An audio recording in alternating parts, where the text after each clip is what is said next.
crimes are so heartbreaking or shocking that they earn the label crime of the century. But the stories that made headlines in decades past aren't necessarily remembered today.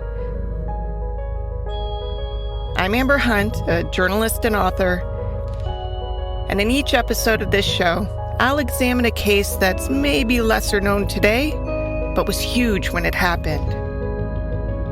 This is Crimes of the Centuries.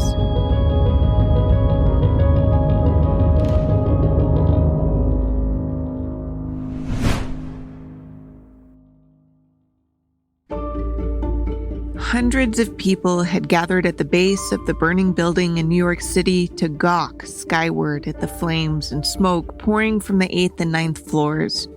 What they saw was horrifying. Dozens of people were pressed against the windows, frantically screaming to the people below. "Fire!" they screamed. "Get help!" The people on the street could see that the flames were growing. The people up above could sense there was no way out.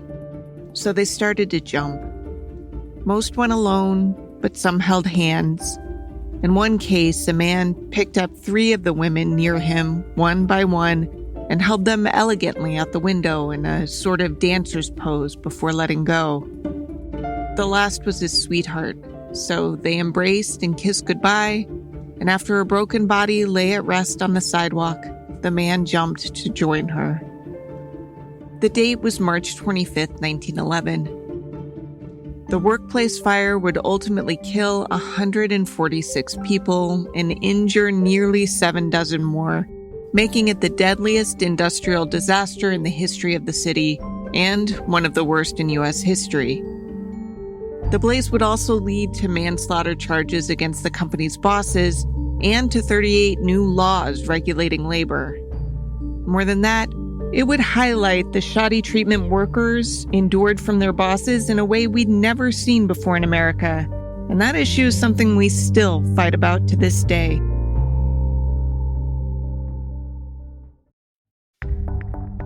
Rose Rosenfeld had been born in Austria in a small town north of Vienna. Her family was pretty well off thanks to her dad's importing-exporting business. Work drew him to New York for a visit, and he fell in love with the city, sparking the family to immigrate in 1909. They sailed on the Mauretania, which at the time was the world's largest ship. In America, Rose's father dedicated himself to Jewish studies, leaving her mother to run the business. Rose spoke English and was eager to be self-sufficient, so she got a job with the Triangle Shirtwaist Company. Most of her co-workers came from quite different backgrounds.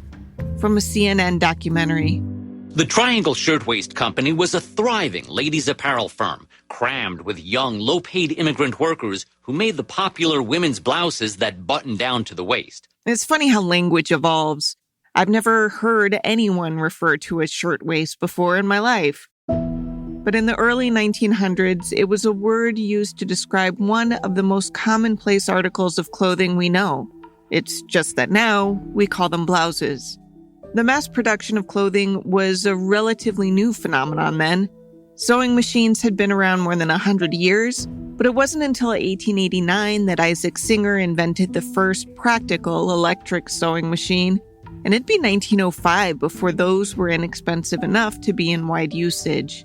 Once they were, the clothing industry radically changed. Instead of laboring over handmade garb, women could buy ready-made clothes for their families. And that's not to say that making the shirts wasn't still hard labor, but that labor was done by workers in factories rather than wives at home. Shirtwaists were button-down shirts modeled after menswear that had emerged in the 1860s as an alternative to bodice and skirt ensembles that women had worn up until then. It sounds so simple today, but these shirts were a huge deal in the early 1900s. Because the shirts could be mass-produced and sold for reasonable prices, pretty much every woman could manage to buy one, meaning that you couldn't tell just by looking at someone whether she was rich or poor. It was like a uniform, white blouse on top, tucked neatly into a dark skirt. It blurred the lines, leveled the playing fields. This is Don Wiener, whose grandmother worked at Triangle. For the first time, women were first going to work in offices. So they would have kind of a business garb. And the business garb was these shirtwaists and then long skirts and so on. Naturally, business reacted to try to supply the big demand for these shirtwaists. If you look closely enough, you could see differences in material and quality. And shirts might cost as little as $0.25 or as much as $7, which is between about $7 and $200 in today's money. The cheaper ones were often made by workers in deplorable conditions. There were few regulations at the time. Sometimes the work was done by women crammed into a room of a tenement, a rundown building housing multiple families. Tenements came about to deal with a huge influx of immigrants at the turn of the century. The Lower East Side at the time, they were tenements, and the people from there were poor immigrants. The majority of them were unable to read and write, and the idea of getting jobs was something that was extremely difficult, so everybody in the family worked. So a poor worker would wake up in a tenement where she lived, then walk to a tenement that had been makeshifted into a workplace of sorts. That usually meant that during the day, she'd be sharing bathrooms with not just her coworkers, but also the people who lived in the building who had no say in whether one of their neighbors used his room for a sweatshop or not. Basically, these so-called factories were held in the equivalent of a dank motel room.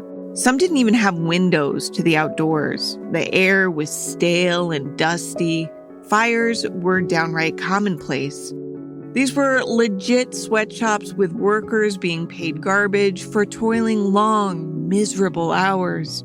A lot of times, these workers would get their pay only to realize it was a fraction of what they'd expected because bosses docked them for thread used or sewing machine maintenance. And without legal recourse, the workers largely just swallowed the bullshit they were served. From a Geographics documentary. Foremen hounded the workers relentlessly, firing or fining workers who were caught talking or who made mistakes while assembling a garment. The factory floor was dimly lit and poorly ventilated, causing eye strain and breathing problems. What's interesting is that the Triangle Shirtwaist Company wasn't like those sweatshops.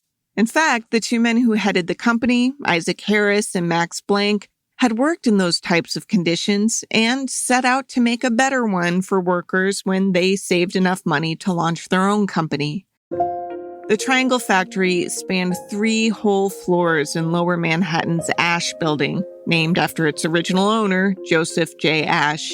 When it was built in 1900 to 1901, the iron and steel structure had been heralded for its fireproof rooms. Sweatshops might burn easily, but this was a state-of-the-art building.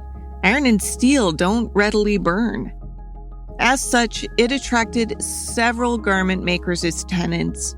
The Triangle factory had started in a smaller setting, but gradually grew and grew until it employed more than 500 workers, mostly Italian and Jewish immigrant women and girls, though men worked there too. The most prized job was as a cutter, someone who would slice through stacks of cloth using electric blades. Those fabric fragments would then be pieced into a shirt. A good cutter was not only skilled, but prized, because he could keep wasted cloth to a bare minimum. The less cloth wasted, the more profits retained. Triangle owners Blank and Harris had a lot in common. They had both been born in Russia and immigrated to the U.S. in the 1890s. The two met in their 20s in New York City. After working for meager pay in the garment industry for about a decade, they joined forces. It proved a formidable partnership. Harris was skilled as a garment maker, but Blank's forte was business sense. As such, Harris figured out what equipment to buy and how to efficiently make shirts, while Blank served as the salesman. Now, in terms of cost, the shirtwaist landed in the middle of the pricing spectrum at about $3 a piece, or about $85 in today's money. These were higher-end shirts, though not the absolute highest. They were enough, though, to make Blank and Harris extremely rich and to earn them the nickname the Shirtwaist Kings. They moved from small apartments to lavish brownstones overlooking the Hudson River. Each employed several household servants and arrived to work in chauffeured cars. By 1908, the factory was clearing $1 million a year. But competition was fierce. There were more than 500 blouse makers just on the island of Manhattan. While they're getting the orders from the department stores, there's some small shop half a mile away that's willing to beat them by half. That was David Von Driel, who wrote the book Triangle. This is historian Richard Greenwald. Both were speaking to PBS. So it's all about continuous production to get as much cloth turned into a product as possible at the lowest possible price. To do that, they pushed their workforce hard. And they sweated the small stuff, because every penny lost was a hit on profits. As such, they kept tight reins on their workers. Hey. Since when do we leave cuttings on the floor, huh? Since the bins are full, as usual. You watch out, Mr. Wise Guy Rubin. That's from a 1979 TV movie about the factory. I mean, sure, it's dramatized, but when comparing it with trial testimony, it holds up. Just as the movie depicted, cutters had to save as much fabric as possible, sewers were fined for mistakes. So there were two sides to the Triangle Factory. On one hand, says the History Channel, it was a densely packed place. Some 500 people worked there. And the work schedule was punishing. 11 to 12 hours a day, every day. But on the other hand, getting a job in the Triangle Shirtwaist Factory was a pretty desired position because they were working in a much more modern factory environment. This is historian Annalise Orlick in PBS's American Experience. High ceilings, big windows, compared to the coal stove heated, dusty, hugely crowded sweatshop rooms. Triangle was a plum. So both things were true. Triangle was better than most factories, and yet it was still pretty awful.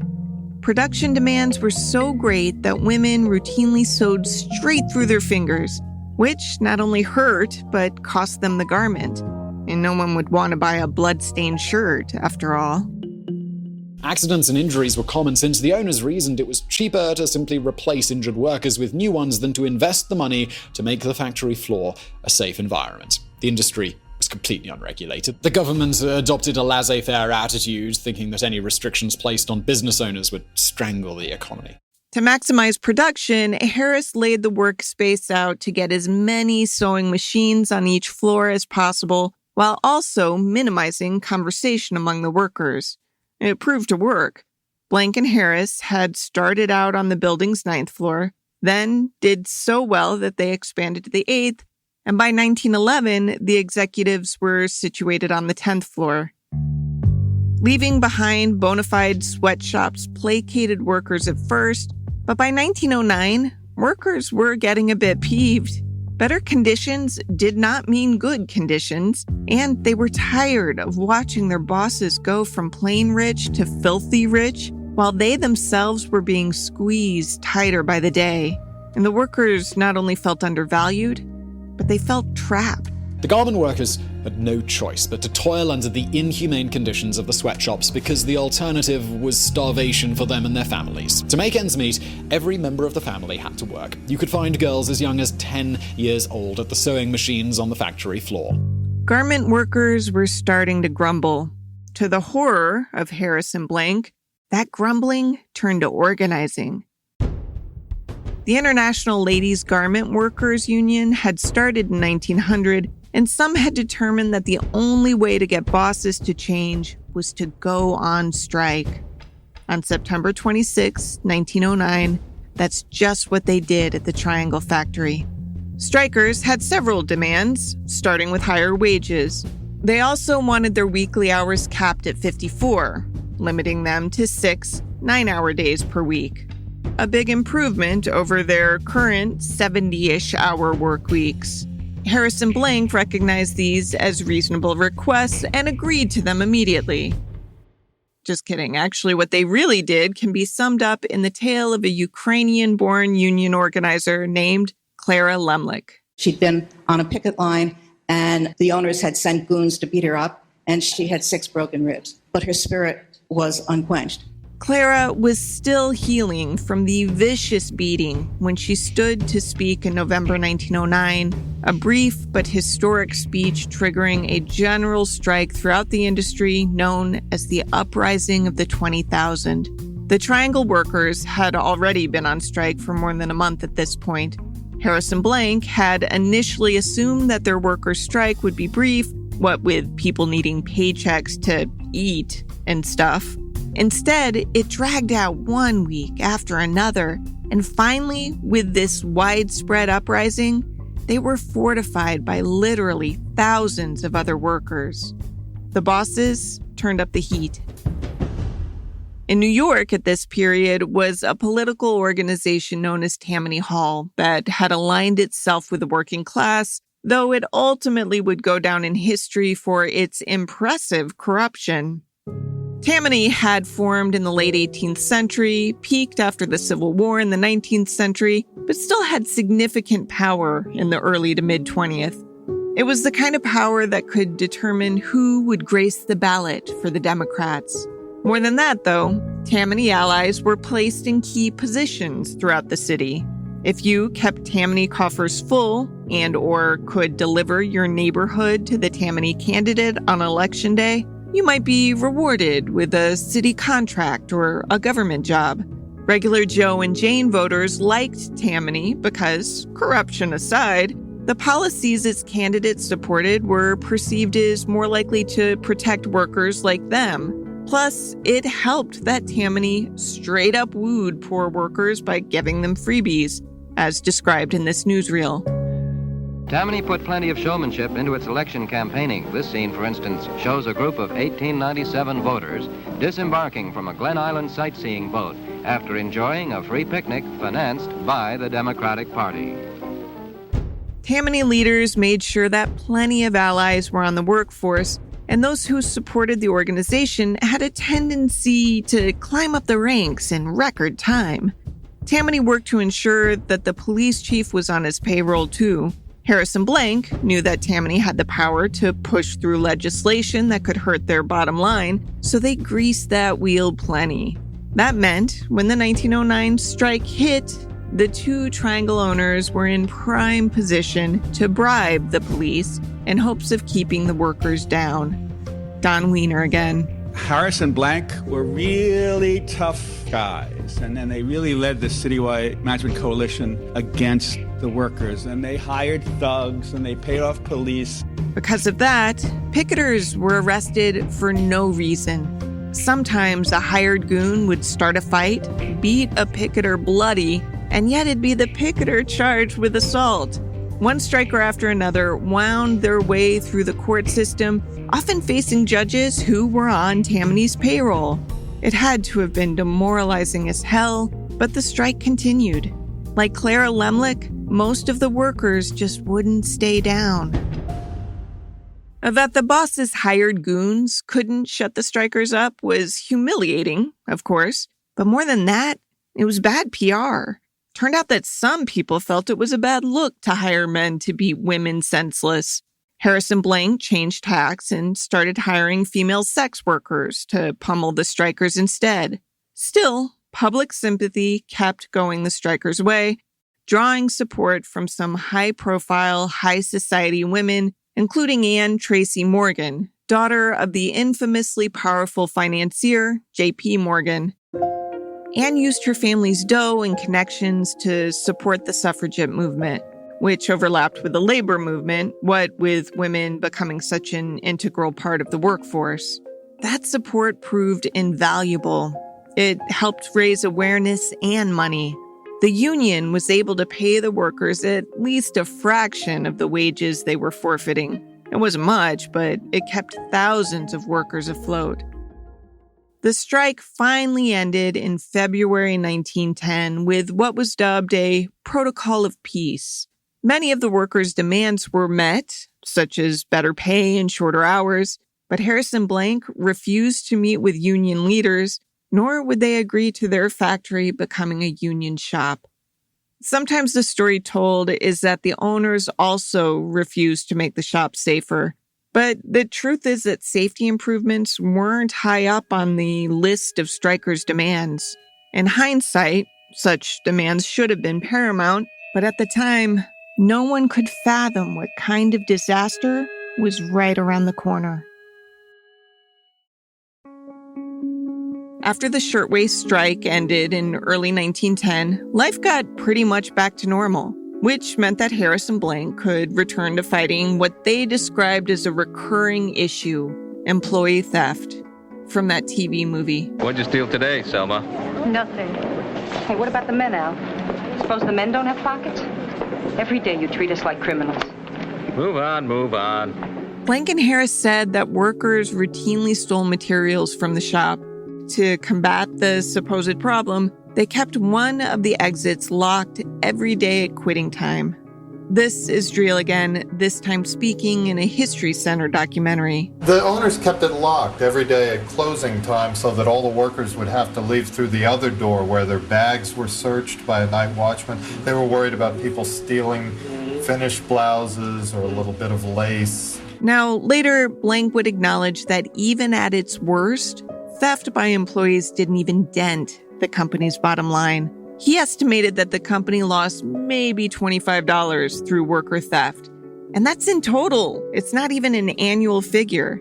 When you're making $1 million, $25 represents less than 0.001%. But Blank and Harris didn't get rich by being understanding bosses. They got rich by being tightwads. So every night at quitting time, the women would grab their coats and purses and line up to be frisked as they all went out a single exit.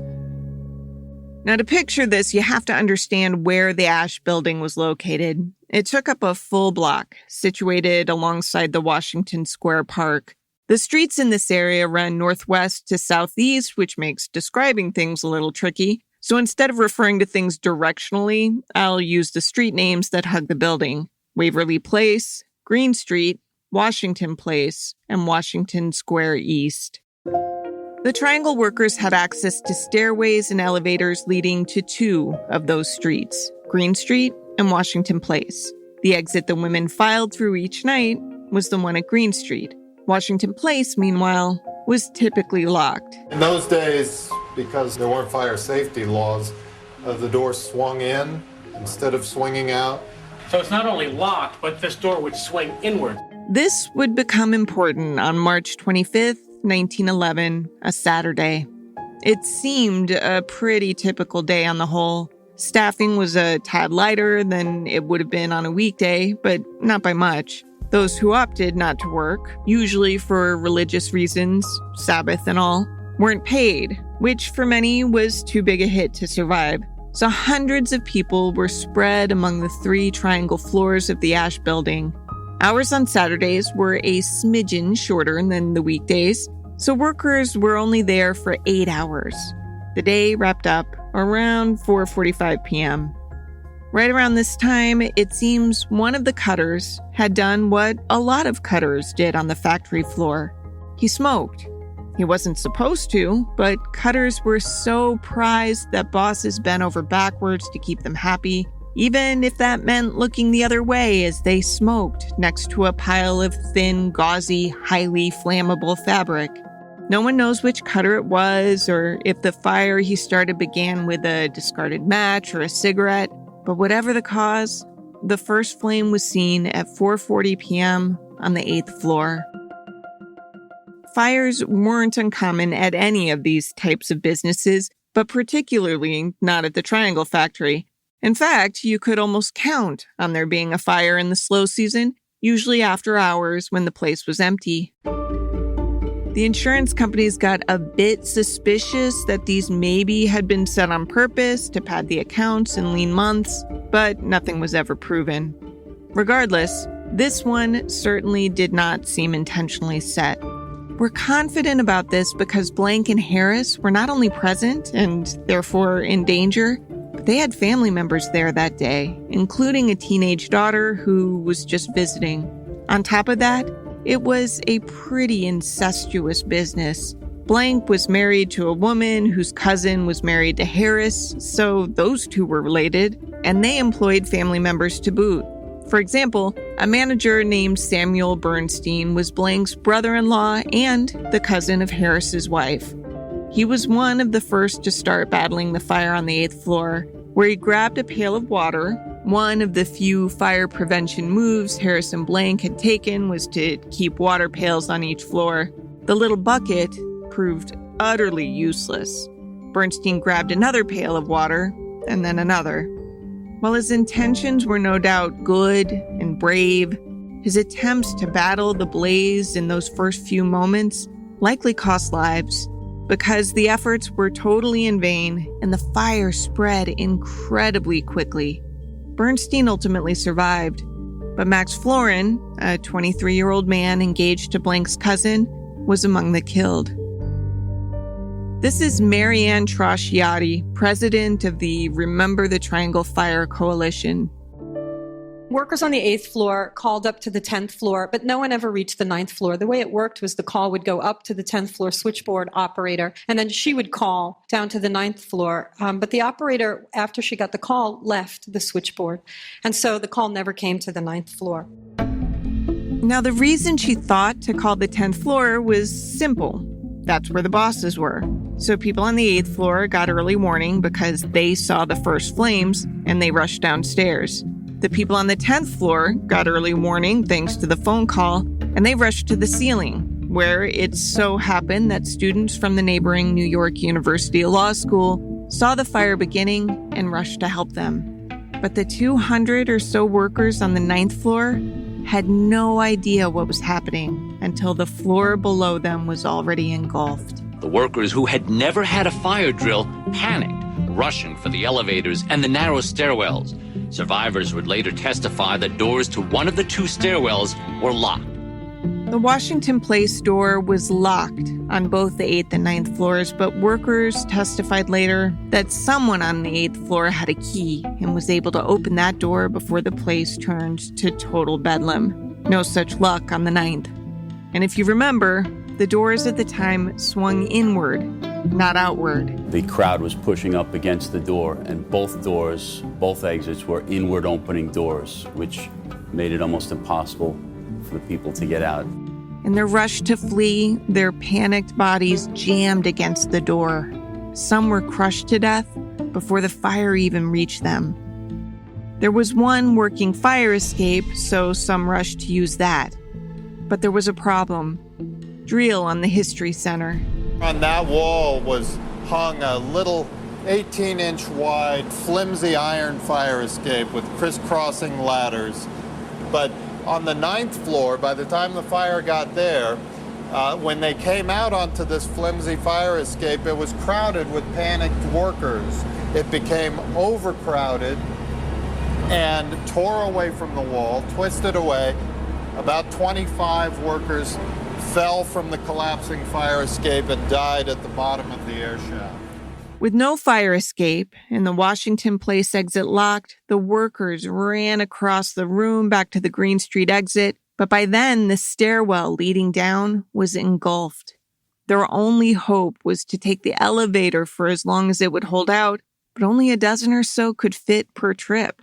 Rose Rosenfeld, the Austrian immigrant I described earlier, the one whose family had more money than most, seemed to have used her knowledge of the upper class to her advantage.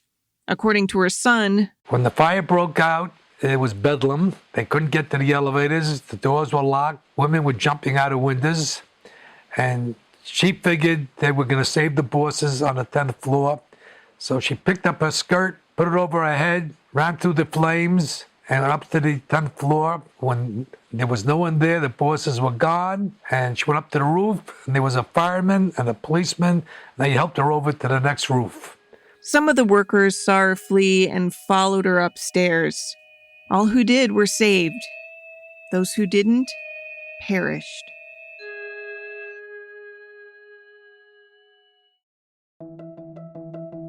Some of the workers killed in the Triangle Fire died of smoke inhalation. Some died in the flames, but many died in a desperate attempt to save themselves. They opened the windows and stepped onto the ledge. Outside, thousands of onlookers had gathered on the street below. It had been a beautiful spring Saturday, So Washington Square Park had been crowded with picnickers who first saw smoke, then flames. They stood beneath the open windows and screamed for workers to wait, to hold on, help was coming. And it was. Firefighters arrived within minutes. But even by then, the place was an utter inferno. And worse than that, fire trucks hadn't evolved alongside construction trends. 10 stories doesn't sound like much to us today, but at the time, that was a newfangled skyscraper, and fire ladders could only reach up to the 6th floor.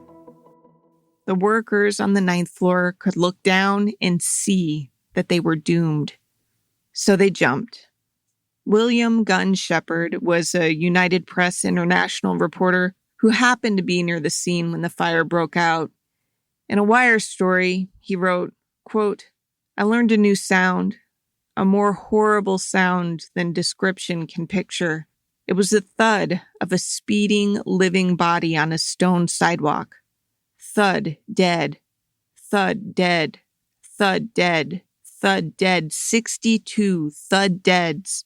I call them that because the sound and the thought of death came to me each time at the same instant. There was plenty of chance to watch them as they came down. The height was 80 feet." End quote. Shepard described the onlookers begging the women not to jump. "Stay there," they screamed.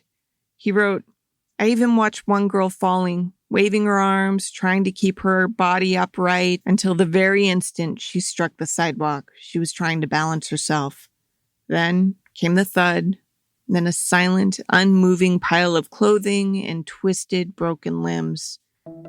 It's from Shepard's reporting that we know of the man who helped 2 women jump before he helped his lover out the window, followed by himself. It's just so sad. This is a relative of Rose Oranger, a 19-year-old woman whose death certificate said she broke her leg and suffered severe internal bleeding after jumping from a window. It's so sad to know that she and 145 others like her died that way, so horribly.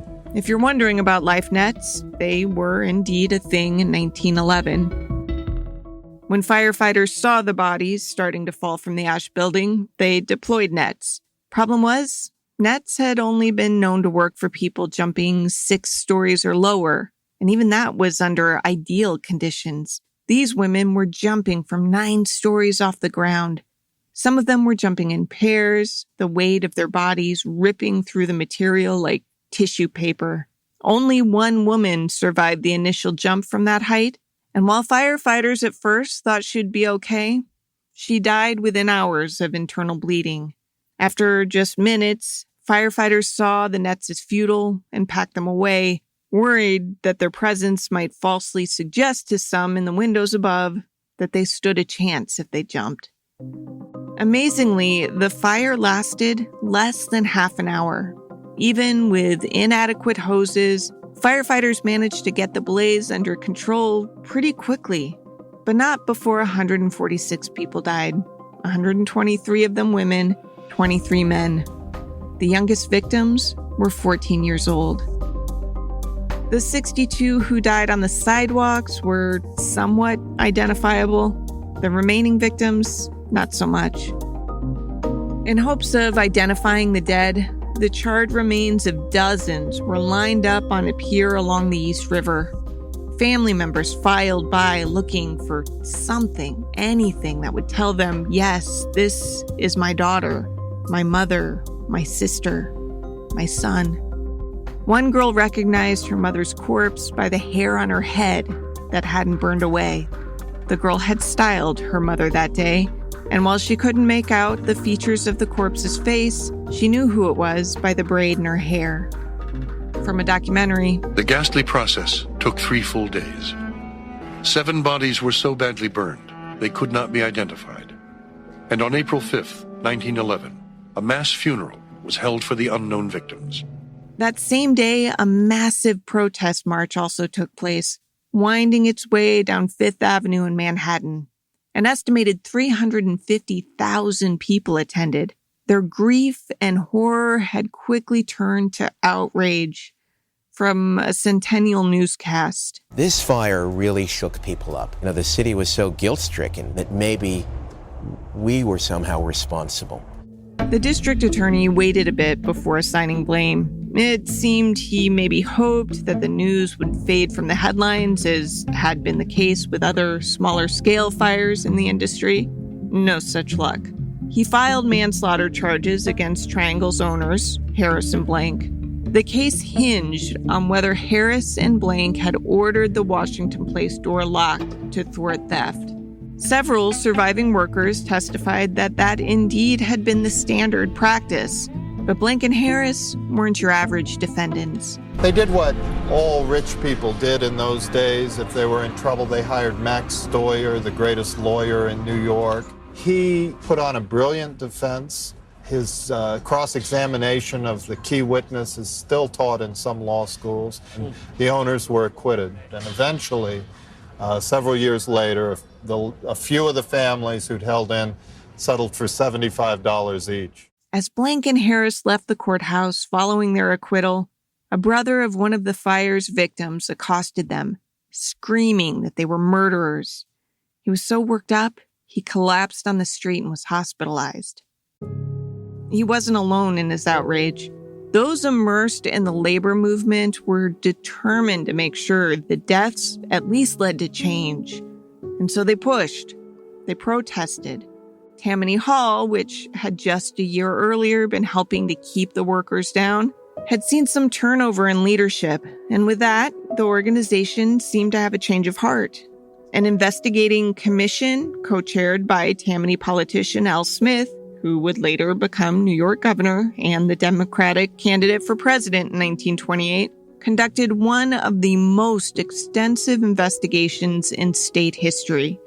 More than 200 witnesses testified, creating some 3,500 pages of transcripts. The results of their investigation were a damning indictment of the entire manufacturing industry of New York. It was found that business owners routinely abused their workforce in the name of profit, and that safety was almost never a consideration. The New York legislature passed dozens of new workplace safety laws that would, in turn, serve as models for laws in other states, and eventually the federal government. And these laws went beyond fire safety. Regulations were adopted requiring better eating and bathroom facilities, restricting the number of hours women and children could legally work. Even the federal minimum wage, which wasn't adopted until 1938, can be tied directly to the Triangle Fire. That's because Frances Perkins, who was labor secretary under President Franklin D. Roosevelt in the 1930s, had herself witnessed the fire in person. Those memories led her to support unemployment insurance, collective bargaining, and a minimum living wage.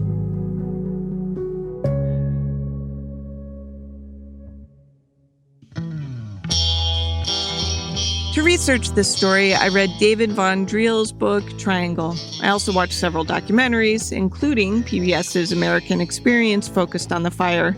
The newspaper accounts and photographs of the time are absolutely gut-wrenching, and yet feel like required reading. There's a lot we take for granted today that we only have because others died.